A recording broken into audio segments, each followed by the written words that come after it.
नमस्कार दोस्तों, स्वागत है आप सभी का हमारे टेक्निकल कैप्सूल चैनल में। आज हम आप लोगों के बीच में लाए हैं इंजीनियरिंग ड्राइंग का प्रीवियस ईयर का पेपर है, जो कि मॉडल पेपर कि उसमें कैसे क्या पूछता है और क्या क्या बनाना अनिवार्य है, कितने नंबर का क्वेश्चन है, कितने नंबर आपको करने हैं, सभी चीज़ की जानकारी आज हम आपको इस वीडियो में देंगे। तो दोस्तों, वीडियो को लास्ट तक ज़रूर देखें और वीडियो को अगर समझ में आ रहा है तो प्लीज़ वीडियो ज़रूर लाइक करिएगा। चैनल अभी तक सब्सक्राइब नहीं किए हैं तो इस रेड वाले आइकन को बटन को आप सब्सक्राइब करें और बगल में बेल आइकन को दबाना बिल्कुल भी ना भूलें। तो चलिए दोस्तों, स्टार्ट करते हैं।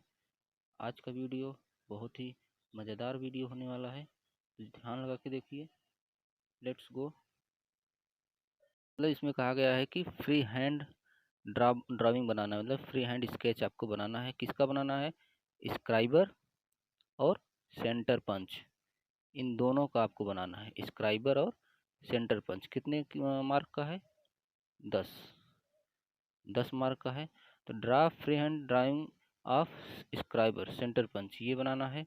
दूसरा क्वेश्चन दिया है, draw an ellipse by 4 centre method major axis 80 mm और माइनर एक्सिस 40 mm। मतलब इसमें आपको एक इलिप्स बनाना है। इलिप्स का मतलब होता है अंडे के आकार की तरह। आप लोगों को बताए हैं कि इलिप्स कैसे बनाया जाता है, तो ये अंडे आकार में बनता है। तो इसका एक तरीका होता है जिसको हमने इस अपने यूट्यूब चैनल में डिस्क्रिप्शन में डाल रखा है लिंक, वहाँ पे जाके आप देख सकते हैं कि इलिप्स कैसे बनाया जाता है। तो draw an ellipse by 4 centre method, मतलब चार कार्नरों की विधि द्वारा आपको इलिप्स बनाना है। अभी नीचे दिखाएंगे आपको ड्राइंग में कि कैसे बनाया जाता है। तो ये 10 नंबर का ये भी है। तो नंबर 2 का क्वेश्चन था।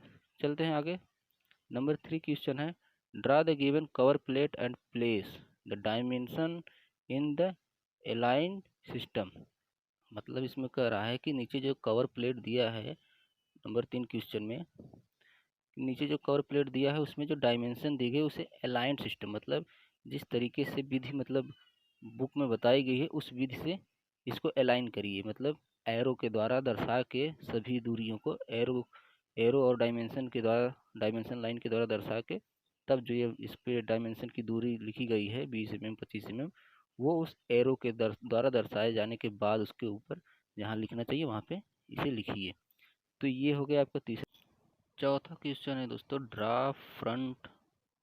चलिए चौथा क्वेश्चन आपको बता रहे हैं। तो चौथा क्वेश्चन में, draw front view, side view and top view in third angle projection of the given object.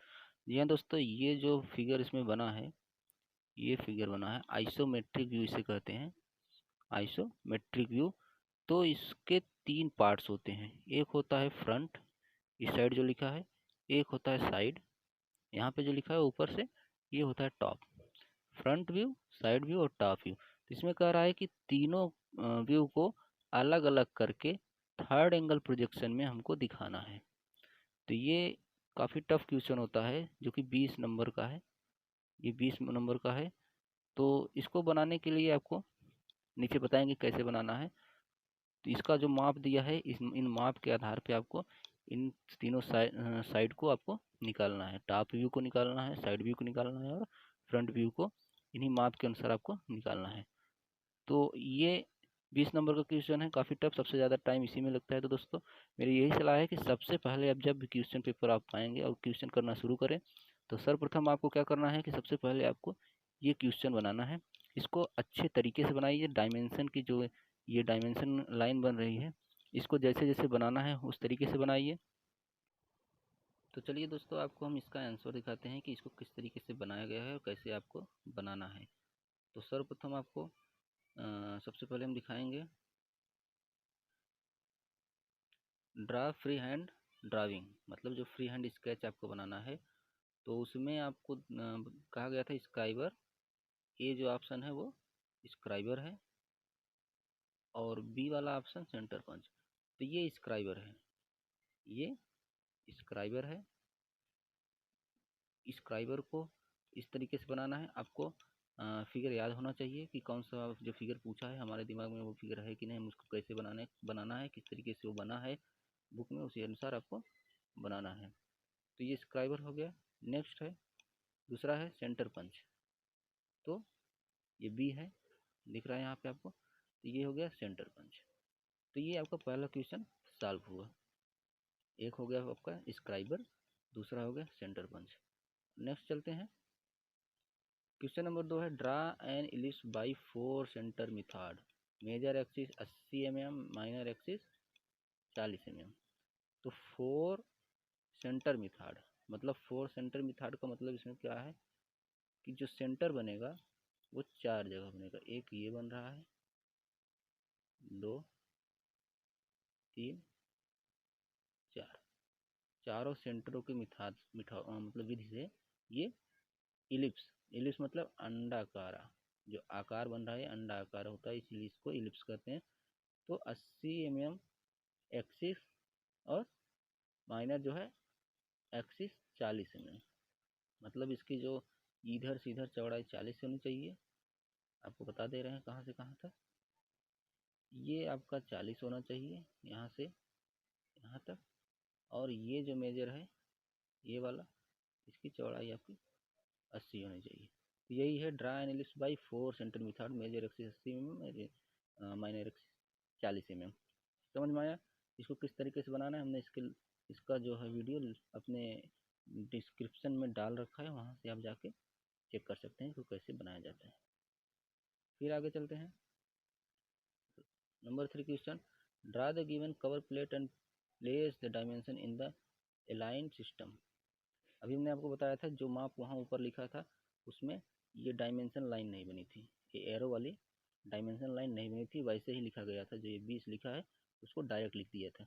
बस उसी को आपको डायमेंशन लाइन में मतलब बना के अलाइन सिस्टम द्वारा लिखना है।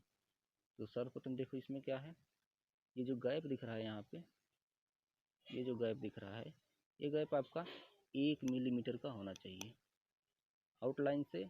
और ये जो लाइन है इस लाइन से आपका 1 मिलीमीटर गैप होना चाहिए। और ये एक्सटेंशन लाइन, इसको एक्सटेंशन लाइन बोलते हैं, इसको इस लाइन को एक्सटेंशन लाइन बोलेंगे। ये आपका 8 मिलीमीटर होना चाहिए, ये आपका 8 मिलीमीटर का होना चाहिए। और दोस्तों इम्पॉर्टेंट चीज़ में और भी एक चीज़ है कि ये जो एरो बन रहा है, ये डायमेंशन लाइन जो हम खींच रहे हैं, तो ये यहाँ पे जो आके सट रहा है, तो ये यहाँ से और यहाँ तक जो एरो बना है 3 mm की दूरी पे होना चाहिए। कितने, जो आपका ये एरो बन रहा है ये वाला, ये 3 mm की दूरी पे, नीचे से 3 mm की दूरी पे होना चाहिए। मतलब 8 mm है तो 8 mm से आप या तो ऊपर से 5 mm नीचे ले सकते हैं, यहाँ पॉइंट लगा सकते हैं यहाँ पे, या फिर नीचे से 3 mm की दूरी ले सकते हैं। हमेशा जब भी आप डायमेंशन के ऊपर इसका माप लिखेंगे, जैसे 60 लिखा गया है, तो ये लाइन में नहीं सटना चाहिए। जो 60 लिखा है इसके और इसके बीच में 2 मिलीमीटर का गैप होना चाहिए। कितना दोस्तों, इसके और उसके दोनों के बीच में 2 मिलीमीटर का गैप होना चाहिए। तो ये हो गया आपका draw the given cover plate align system, मतलब अलाइन सिस्टम से कैसे इसको आपको डायमेंशन से माप लिखना है। नेक्स्ट क्वेश्चन चलते हैं। Draw front view, side view and top view in third angle projection. देखिए दोस्तों सबसे इम्पॉर्टेंट क्वेश्चन यही है कि थर्ड एंगल प्रोजेक्शन, ये सिंबल है थर्ड एंगल प्रोजेक्शन। इसको आपको ड्राइंग बनाने के बाद लास्ट में नीचे बाएं साइड पे या दाएं साइड पे नीचे कॉर्नर में आपको बनाना पड़ेगा, तब जाके ये सिंबल बनेगा तो समझ में आएगा कि ये थर्ड एंगल प्रोजेक्शन में बन रहा है। अगर फर्स्ट एंगल पूछ रहा है तो ये जो गोला है, ये गोला इस साइड आ जाएगा, यहाँ पे बनेगा, इसको फर्स्ट एंगल बोलेंगे। अगर ये पीछे साइड है इसके तो इसे थर्ड एंगल कहेंगे। ये इसका पहचान है, बहुत ही बारीकी से समझिए। तो इसमें देख लीजिए, इसको इस वाले ड्राइंग को जो आइसोमेट्रिक था इसको तोड़कर अलग अलग पार्ट में टॉप व्यू, फ्रंट व्यू और साइड व्यू, 3 व्यू में बनाया गया है। तीनों का माप जिस तरीके से उसमें दिया था उसी माप के अनुसार इसका साइज लिया गया है। 60 बाई 10 10 20, ये इधर लिए 30 का, 45 बाई 30 का इधर लिया गया है, ये 45 बाई 30 का। तो जैसे इसमें माप दिया रहेगा उसी के अनुसार आपको ये लाइन बनानी पड़ेगी, उतनी ऊंचाई उतनी चौड़ाई लंबाई लेके। और फ्रंट साइड अगर आपको बता दे रहे हैं, बहुत ही बारीकी से समझिए।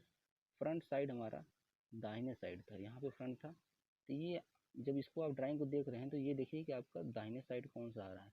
तो यहाँ दाहिने साइड पे फ्रंट आ रहा था, तो फ्रंट जो बना है वो आपके दाहिने साइड पे बनेगा, और जो साइड बनेगा वो बाएं साइड पे आ रहा है, तो ये हमेशा बाएं साइड पे बनेगा। ये साइड बन रहा है, ये बाएं साइड बनेगा। टॉप हमेशा फ्रंट के ऊपर बनता है। टॉप जब भी बनेगा तो फ्रंट के ऊपर बनेगा। तो ये बहुत ही बारीक चीज़ है, इसको बारीकी से आपको सीखना है, समझना है, नहीं तो काफ़ी लोग कंफ्यूज हो जाते हैं। फ्रंट दाहिने साइड दिया है, तो दाहिने साइड के बजाय वो उसको बाएं साइड बना देंगे और साइड को दाहिने साइड बनाएंगे, तो इससे आपका पूरा का पूरा क्वेश्चन गलत हो जाएगा और आपको मिलेंगे बहुत ज़्यादा से ज़्यादा नंबर, 0। तो समझ रहे हैं 0 कितना नंबर होता है, बहुत ज़्यादा नंबर होता है। तो इसलिए इस बात को बहुत ही बारीकी से समझिए कि दाहिने साइड पे अगर आपको फ्रंट दिया है, फ्रंट अगर दाहिने साइड पे दिया है तो दाहिने साइड पे बनाइए। अगर बाएं साइड पे फ्रंट दिया है तो ये साइड इसका, अगर बाएं साइड पे दिया होता तो ये उठकर इस साइड चला आता, इस साइड, ये वाला जो भाग यहाँ पे है ये उठ के यहाँ चला आता। और अगर ये यहाँ चला आएगा तो ये टॉप जो है यहाँ से उठ के इस साइड चला आएगा, ठीक। क्योंकि फ्रंट इस बाएं साइड आ गया, तो बाएं साइड के फ्रंट के ऊपर हमेशा टॉप रहता है, तो टॉप जो है यहाँ पे आ जाएगा। समझने वाली बात है। बाकी इसमें भी जो डायमेंशन हम आपको बता रहे हैं, डायमेंशन लाइन कैसे बनानी है और एक्सटेंशन लाइन कैसे बनानी है, तो आपको हमने बताया है। ये देख लीजिए, ये जो सीधी लाइन बन रही है वर्टिकल में, जिसपे एरो का जो सिंबल है वो मिल रहा है, तो ये ऊपर से आउटलाइन, आउटलाइन इसको बोलते हैं। जो लाइन बन रही है, जिस जो ड्राइंग बनी हुई है, ये सब किनारे वाली लाइनों को आउटलाइन कहते हैं। तो ये लाइन से कितना 1 मिलीमीटर गैप देना है। यहाँ पे आप देख रहे होंगे, यहाँ पे गैप है, ऊपर हमने आपको बताया था अलाइन सिस्टम में, ये ऊपर गैप है, तो इसको 1 mm छोड़ के 8 mm की आपको एक लाइन लेनी है, एक्सटेंशन लाइन, ये ऐसे 8 mm, और नीचे से आपको 3 mm, कितना 3 mm नीचे से मार्क लगा के, तब जाके इधर 3 mm और इधर 3 mm, इधर से आपको ऐसे मिलाना है, तब आपकी सीधी लाइन बनेगी। इसके ऊपर आपको 2 mm की दूरी लेके लिखना है, कितना 60। तो दोस्तों समझ में आया, ये है आपका इंजीनियरिंग ड्राइंग का पेपर। बहुत ही थोड़ा टफ है, लेकिन अगर आप थोड़ा ध्यान देंगे तो ये भी आप बना सकते हैं। कोई हार्ड पेपर नहीं है, बहुत ही ईजी तरीके से बना सकते हैं। तो दोस्तों अगर वीडियो पसंद आई हो तो वीडियो को लाइक करें, शेयर करें। ऐसे ही वीडियो पाने के लिए हमारे चैनल को जरूर सब्सक्राइब करें। और अगले वीडियो में आपको हम बताएंगे थ्योरी के बारे में, कि इलेक्ट्रीशियन थ्योरी जो एग्जाम में पूछा जाता है, कौन कौन से क्वेश्चन आएंगे, और फीटर से रिलेटेड भी क्वेश्चन के पेपर हम आपको अवेलेबल कराएंगे। तो चैनल को सब्सक्राइब करना बिल्कुल ना भूलें, और अपने दोस्तों को भी शेयर करें ताकि उनको भी इस चीज़ की जानकारी मिल सके। दोस्तों फिर मिलेंगे आपसे, धन्यवाद। वीडियो देखने के लिए बहुत बहुत धन्यवाद।